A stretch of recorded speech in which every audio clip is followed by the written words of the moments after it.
Hello, my people. Let's watch this video before I will continue. Listen. Has been helpful to Nigeria. Yes or no? The euphoria then was the East was seceding. So we were fighting to keep Nigeria one. That was why the slogan of keep Nigeria one is a task that must be done, which was a Gowon's slogan. His name, Gowon, G-O-W-N, was go on with one Nigeria. So as young officers, this was what we carried on our heads. And we fought to keep Nigeria one, to integrate the country. But yeah. Yeah, so to answer your question, now on reflection, there are some regrets, certain things we are proud of. If we didn't fight the war, the country wouldn't have been together. We would have disintegrated. Only God knows whether the disintegration would have helped the components, the various components, whether they would have fared better or not. That is one aspect of the matter. But when you look at it deeply, the regret is that we have not learned any lesson. People are behaving as if we did not fight a war.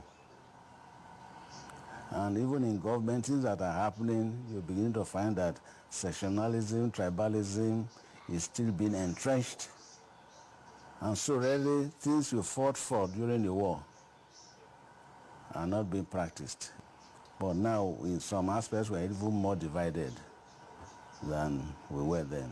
But even those who fought the war are not thinking as if, I don't think they've learned any lesson. This is what I'm saying. So that if you look back from now, examine the type of nepotism that is on now, and then the marginalization that is on. I told you how I joined the army. I didn't know anybody. Now it's not happening. Things are even gone back. A child writing an NDA exam would want to be introduced specially and all that. See somebody. These are the things people are complaining about. I particularly have done very well in the army. As a person, I wasn't marginalized. I got to the top, did my best. But my people, like you know, have been marginalized. From what we produce to the coffers of the country. Oil was discovered here, I think, as far back as 1958. They are not accessible to the community. So that is an extreme marginalization, which even if you ask me as a soldier, I cannot even explain. Maybe the politicians can explain, but I can't understand why people behave or think that way. It's our wish that God... Hello, my people. I have come today again. You know, I always bring reality to my people. And as we just watch this video finish now you understand that this is not a concocted story. This is not a joint story. It's not a make-up story. We have heard him loud and clear. This man is a Major Paul Umu. A Major Paul Umu. He said that he regretted fighting with Nigeria against his people. He regretted that he was in the side of Nigeria trying to keep Nigeria one. Now he come out and he's telling us that he's regretting. He's regretting. And those people that always tell us that they fight a war, they never come out and tell you till today that what is happening, what caused the war are still happening today. No one ever come out and tell you. Those people that are telling you that they are fighting with Biafra or they were during the time of war. Now, a man have come out, an old man that was fighting the wars inside the war. He was fought against to keep Nigeria one. He fought to keep Nigeria one. Now he come out and tell you that what is happening, that for him, he's living good. I love this man. I so much love this man. He said everything the way it's supposed to be. He said it open and pop and plain that for him, he's enjoying. Everything is intact. But he come out here and mentioned and told us now that his people were marginalized. Now you understand what we're saying. This is how they will be coming out one by one. This is how they will be telling us the story, what really happened during the war. They want to keep Nigeria one. And those people that owns the resources, they are now in poverty. Now they are in poverty. Now you understand what we're saying. This is not a concocted story. This is not a make-up story.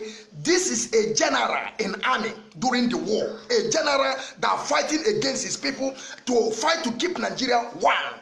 Now he's telling you that he's regretting to be with Nigeria to keep Nigeria one. He told you what Gowon means. When we are telling you that Gowon is evil man, you don't know. You don't believe it. Now Gowon is about to his grave and now he's praying. Gowon is making fasting and praying. He's praying. He's praying every day for God to come and help them.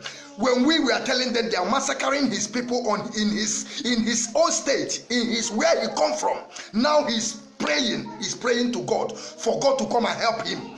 With all the people that he massacred, he's praying to God for God to come and help him. Now you have heard what Gowon means. He said Gowon means go on with one Nigeria. Go on with one Nigeria. That is the meaning of Gowon. We have heard it from the right source. Now you cannot doubt it. Now you will believe it. Now I know that it's open. That the man that fought to keep Nigeria one are coming out now and telling you that their people, his own people, have been marginalized. Now you understand it. For those of you that are there, calling yourself elders, calling yourself leaders and rulers, elites, eras, are saying that nothing is happening. A man have come out and tell us, thank you, good man. Because for this man to come out and say this thing that he said, because you know why I love this man? I love his way, his attitude.